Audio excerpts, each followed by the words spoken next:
जल्दी कीजिए, वो करण कपूर का अपहरण कर व्हाइट वैन में ले जा रहे हैं, बस अभी निकले हैं। वेटर होटल के बाहर खड़े शिखर को बोलता है। शिखर हड़बड़ाहट में कहता है, जोसेफ को बोलो अपनी कार की चाबी दे जल्दी।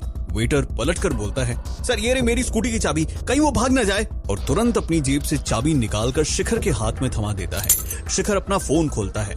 सबसे ऊपर शीना का ही नंबर होता है। बिना सोचे उसे एक संदेश भेज देता है, करण कपूर का किसी ने अपहरण कर लिया है, मैं उसके पीछे जा रहा हूँ। और बिना समय बर्बाद किए वेटर के साथ ही गाड़ी पर बैठ वैन का पीछा करने निकल पड़ता है। होटल से थोड़ी दूर जैसे ही निकलते हैं, शिखर को सामने रास्ते पर सिग्नल के पास खड़ी व्हाइट वैन दिखती है। सिग्नल हरा होता है और व्हाइट वैन तेज रफ्तार से भागना शुरू कर देती है। शिखर भी उसके पीछे उतनी ही तेज रफ्तार से पीछा करना शुरू कर देता है। वैन जंगल वाले रास्ते से होते हुए होटल से करीब 20 मिनट दूर जाकर एक सुनसान से गोदाम के पास जा रुकती है। शिखर और वेटर स्कूटी से पीछा करते हुए थोड़ा पहले ही जंगल में अपनी स्कूटी रोकते हैं। बिना आवाज किए दोनों स्कूटी को बड़े से पेड़ के पीछे लगाते हैं और उतरकर छुपकर कुछ लोगों को गोदाम में एक बड़ी सी बोरी के साथ जाता हुआ देखते हैं। शिखर अपना फोन निकालता है, पुलिस को फोन लगाने लगता है कि तभी उसे एक संदेश आता है, जिसे पढ़कर वो आश्चर्यचकित हो जाता है, क्योंकि शीना के भेजे उस संदेश में लिखा था, करण कपूर तो मेरे सामने ही खड़ा है। इससे पहले शिखर कुछ समझ पाता, अचानक से एक मोटी सी लकड़ी आती है और इसके सिर पर जोरों से लगती है। शिखर का सर चकराने लगता है। वो पलटकर देखता है तो उसे वेटर मुस्कुराता हुआ अपने हाथ में लकड़ी लिए खड़ा दिखता है। शिखर की आंखों के आगे अंधेरा छाने लगता है और देखते ही देखते वो बेहोश हो जाता है। दूसरी ओर पार्टी में रवि, जोसेफ और अनन्या शिखर को ढूंढ रहे थे। रवि हाथ में पकड़ा फोन कसते हुए बोलता है, तब से वो फोन नहीं उठा रहा था, अब तो बंद ही कर लिया इसने अपना फोन, न जाने कहां गया होगा। जोसेफ और अनन्या भी शिखर को फोन लगाते लगाते हार चुके हैं। शिखर को ढूंढते हुए शीना भी वहां पहुंचती है। शीना को आते देख रवि उससे पूछता है, शिखर कहाँ है? सब उसे ही ढूंढ रहे हैं। शीना अपने फोन में आया शिखर का संदेश दिखाते हुए सारी बातें बताती है। थोड़ी देर बाद बात करते करते सबके मन में एक ही ख्याल आता है, जो रवि आवाज देते हुए बोलता है, कहीं शिखर को। जोसेफ जैसे ही ये बात सुनता है, यहाँ से भागता हुआ होटल के सिक्योरिटी रूम की तरफ जाता है। बाकी सब भी जोसेफ को ऐसे भागता देख उसके पीछे भागते हैं। सिक्योरिटी रूम में जोसेफ के आदेश पर स्टाफ उसे होटल के बाहर का सीसीटीवी फुटेज दिखाता है, जिसे देख सबका शक पक्का हो जाता है कि शिखर किसी मुसीबत में है और सब इस बात पर चर्चा शुरू कर देते हैं कि अब आगे क्या करना चाहिए। अनन्या सबसे पहले प्रस्ताव रखती है, हमें तुरंत पुलिस में जाना चाहिए, मेरे पापा के कुछ पहचान वाले ऑफिसर से बात कर सकती हूँ मैं। शीना को अपना पुलिस के साथ हुआ हादसा याद आता है। उसका इस शहर के पुलिस से भरोसा उठ चुका है। उसे पता है कि पुलिस के पास गई तो बहुत देर हो जाएगी शिखर को ढूंढने में, और इस सुझाव को ठुकराते हुए शीना अपना सुझाव देती है, हमें खुद शिखर को ढूंढना चाहिए, अगर पुलिस के भरोसे बैठे रहे तो शिखर को कुछ हो न जाए। अनन्या और शीना दोनों एक दूसरे की बात मानने को राजी नहीं। रवि शीना का पक्ष लेता है तो जोसेफ को अनन्या अपने साथ आने को बोलती है और वो मना नहीं कर पाता, और दोनों दो अलग टीम में अपने आप को बांटते हुए शिखर का पता लगाने निकलते हैं। इधर बेहोश पड़े शिखर की आंखें खुलती है।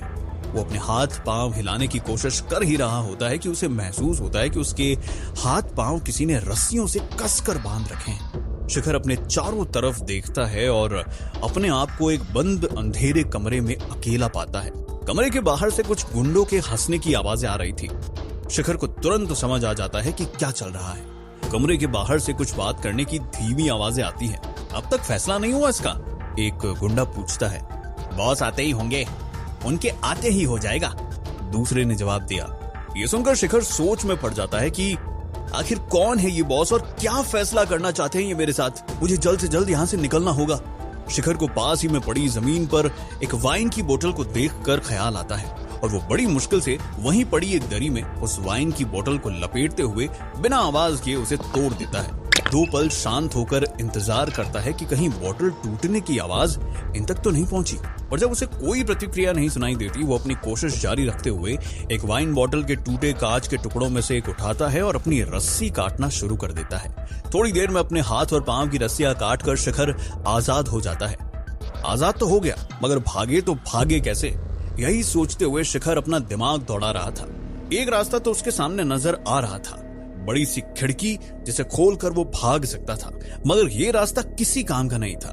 अगर इस खिड़की से भाग भी गया तो सामने लंबा जंगल है और इससे पहले मैं जंगल पार कर जाऊं ये गुंडे मुझे ढूंढते हुए पकड़ ही लेंगे। तभी उसकी नजर नीचे गिरी हुई वाइन पर जाती है जो धीरे धीरे जमीन के अंदर बहती जा रही थी।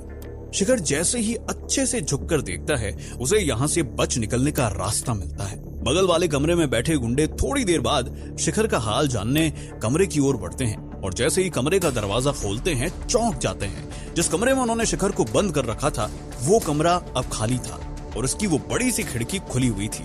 ये देखते ही उन गुंडों में से एक गुंडा चिल्ला पड़ता है बाकियों को ये बताते हुए कि शिखर भाग गया है और देखते ही देखते वहां बैठे सभी गुंडे निकल पड़ते हैं जंगल की तरफ शिखर की तलाश में। जैसे ही वो गोदाम खाली होता है तभी शिखर, जो कि वहीं पर होता है, जो कि वहां की नीचे के स्टोरेज रूम में छुप गया था, दरवाजा खोलता है और स्टोरेज रूम से बाहर निकलता है। समय रहते शिखर ने वाइन को नीचे गिरते देखकर वहां के कमरे के नीचे वाले स्टोरेज रूम का पता लगा लिया था। अभी मुसीबत टली नहीं है, इससे पहले कि वो वापस आए मुझे यहाँ से निकलने का रास्ता ढूंढना होगा और हो सके तो ये भी पता लगा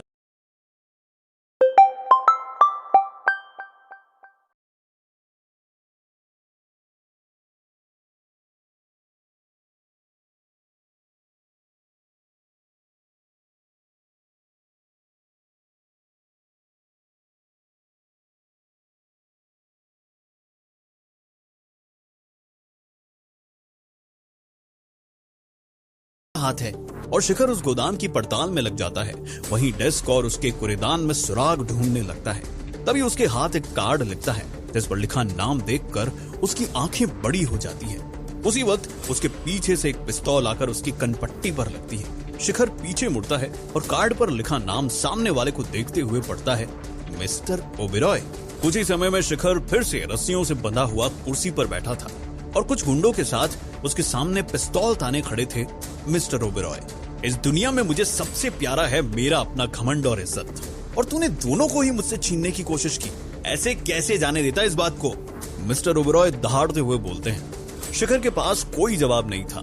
उसे यह भी पता था कि मिस्टर ओबेरॉय ने उसका फैसला अपने मन में कर रखा है, उनसे बहस करके कोई फायदा नहीं है। शिखर सर झुकाए अपने उस फैसले का इंतजार कर रहा था। वैसे एक रास्ता है तेरे बचने का, ओबेरॉय हंसते हुए बोलता है। शिखर सर उठाकर ओबेरॉय की तरफ देखता है। तुझे अपनी नाक मेरे जूते पर रगड़नी होगी, ये बोलकर ओबेरॉय जोर जोर से हंसने लगता है। शिखर को मालूम है कि अगर उसने ओबेरॉय का कहना मान भी लिया फिर भी ओबेरॉय अपने घमंड के चलते उसे बख्शने वाला नहीं है और अपनी इज्जत उसके सामने ना गिराते हुए शिखर बोलता है, अभी भी वक्त है, अगर तू मेरे जूते पर अपना नाक रगड़ ले तो माफ कर दूंगा तुझे। ओबेरॉय ये सुनकर अपना मुंह का कोना सिकोड़ के बोलता है, हिम्मत तो देखो इस पिद्दी की, झुकने को राजी ही नहीं, लगता है इसे अपने तरीके से ही समझाना होगा। ये बोलकर ओबेरॉय अपनी कुर्सी से खड़ा होकर शिखर पर अपनी पिस्तौल वापस तान लेता है। मौत को अपने सामने देखकर शिखर की सांसें फूलने लगती है। उसे अपनी बहादुरी से ओबेरॉय को दिए जवाब पे पछतावा हो रहा था। अपने माथे पर शिकन लिए शिखर अपनी आंखें बंद करता है। ओबेरॉय का हाथ पिस्तौल का ट्रिगर दबाने ही वाला होता है कि अचानक से उसे एक फोन आता है। इस शांत कमरे में ओबेरॉय के फोन की घंटी बजे जा रही थी और हार मानकर ओबेरॉय ने भी अपना फोन उठा लिया। फोन की दूसरी ओर से कोई कहता है, अगर माफी चाहते हो तो अभी के अभी अपनी सारी संपत्ति शिखर के नाम कर दो। ये सुनकर मिस्टर ओबेरॉय भी दंग रह जाता है। आखिर किसको पता लग गया कि शिखर यही है, और तुरंत फोन काट शिखर पर गोली चलाने ही वाला होता है कि अचानक से वहां खड़े सभी गुंडों को भी फोन पर एक संदेश आता है। संदेश को देख पहले गुंडा अपनी बंदूक निकालते हुए ओबेरॉय की ओर तान लेता है और देखते ही देखते वहां खड़े सभी गुंडे ओबेरॉय पर बंदूक ताने खड़े थे। ये सब क्या हो रहा है? ये सब मेरी जगह ओबेरॉय पे बंदूक तान क्यों खड़े हैं? शिखर सोचता है। जो भी हो रहा था वो शिखर के साथ साथ ओबेरॉय के समझ के भी परे था। ओबेरॉय को फिर संदेश आता है उसके मैनेजर का, सर सभी बैंकों ने हमारे लोन और संपत्तियां फ्रीज कर दी है और अब तक का सारा उधार तुरंत चुकाने को बोला है। उसका फोन फिर से बजने लगता है। डरते डरते जैसे ही ओबेरॉय अपना फोन कान से लगाता है, दूसरी ओर से आवाज आती है, बस थोड़े से पैसों के बदले तुम्हारे आदमी तुम्हारे खिलाफ हो गए। अब अगर शिखर को रिहा कर अपनी संपत्ति उसके नाम नहीं की तो कल तुम जेल में होगे और अपनी बाकी की जिंदगी भी वही बिताओगे। इतना बोल फोन कट जाता है। ओबेरॉय के मुंह से एक शब्द नहीं निकल रहा था। ना ही शिखर को कुछ समझ आ रहा था कि वो अब तक जिंदा कैसे है। अपनी गलती का एहसास करते हुए ओबेरॉय शिखर के पांव पर पड़ जाता है और अपना नाक रगड़ने नीचे झुक जाता है, शिखर की रस्सियां खोलने का आदेश देते हुए। ओबेरॉय को अपने सामने जमीन पर लेटे बच्चों की तरह रोते और भीख मांगते देखकर शिखर को समझ आ गया था कि ओबेरॉय को उसकी सीख मिल चुकी है। अब वो उसे जिंदगी भर परेशान नहीं करेगा। और शिखर बिना एक बार भी जमीन पर पड़े ओबेरॉय जो गिड़गिड़ा रहा था उसकी तरफ बिना देखे ही वहां से निकल जाता है। शिखर को मालूम था कि ये उसके शुभ चिंतक का किया है। आज उसने न सिर्फ फिर से शिखर की जान बचाई बल्कि उसके रास्ते के एक प्रतिद्वंदी को हमेशा के लिए हटा फेंका था। शीना और रवि सिक्योरिटी रूम में शिखर को ढूंढने की योजना बना ही रहे होते हैं कि तभी शीना के मन में एक तरीका आता है जिसे वो रवि से साझा करते हुए बोलती है, क्यों ना हम सीसीटीवी से गाड़ी का नंबर देख आसपास के इलाके में छानबीन करने की कोशिश करें। इसमें बबीता भी हमारी मदद कर सकती है। ये बोल रवि तुरंत बबीता को फोन लगा उसे शिखर के बारे में सारी बात बता ही रहा होता है कि उसकी बात काटते हुए बबीता बोलती है, शिखर का पता लग चुका है, वो बस थोड़ी देर में होटल पहुंचता ही होगा। तभी शीना को सामने सीसीटीवी में शिखर होटल की तरफ चल के आता दिखता है। नीचे अनन्या और जोसेफ पुलिस स्टेशन जाने के लिए निकल ही रहे होते हैं कि उन्हें सामने से शिखर दिखता है। इतने में शीना और रवि भी नीचे आ जाते हैं। अनन्या मौका देखकर भागकर जाती है और शिखर से लिपट जाती है। शिखर भी शीना की ओर देखते हुए अनन्या को अपने गले से लगा लेता है। शीना का भी मन तो हो ही रहा था कि जाकर शिखर से लिपट जाए, मगर उसने जो वादा अनन्या से किया था उससे अब वो पीछे नहीं हट सकती थी। रवि शिखर से पूछता है, आखिर कहाँ चला जाता है तू बिना बताए इतनी देर के लिए? पार्टी के आधे मेहमान तुझसे मिले बिना ही जा चुके हैं। शिखर मुस्कुराता हुआ जवाब देता है, किसी ने मेरा अपहरण कर लिया था, वापस आने में थोड़ा समय लग गया। रवि सिर हिलाते हुए बोलता है, हमेशा ऐसे मौके पर ही मजाक सूझता है तुझे? शीना शिखर को सही सलामत देख यहाँ से जाने लगती है और जैसे ही शीना यहाँ से जाती है शिखर भी अनन्या को दूर कर वहां से जाने लगता है। ये देखकर अनन्या को समझ आ गया था कि शीना को दूर करना काफी नहीं था। वो शिखर के बदलते रूप को देखकर समझ गई थी कि अब शिखर के करीब आने के लिए उसे कोई और चाल चलनी होगी। शिखर अब तक इस बात से उभर भी नहीं पाया था कि कुछ देर पहले उसके सर पर पिस्तौल तान कोई खड़ा था और बस पल भर में उसकी जान जाने ही वाली थी। ये बात उसे सता रही है कि मौत कितनी बार उसे आकर गई है। इसी बारे में सोचते सोचते उसका हाथ कांपने लगता है, उसकी सांसें पहले जैसे फूलने लगती है। उसे समझ नहीं आ रहा कि क्या करे। शिखर सोचता है, कहीं मुझे चिंता का दौरा तो नहीं आ रहा? अब क्या होगा शिखर का? क्या है अनन्या का अगला कदम शिखर को फंसाने के लिए? क्या शिखर को अनन्या का असली चेहरा पता लग पाएगा या वो फंस जाएगा अनन्या के जाल में? आगे जानने के लिए सुनते रहिए मिलियनेयर डिलीवरी बॉय, सिर्फ पॉकेट एफएम पर।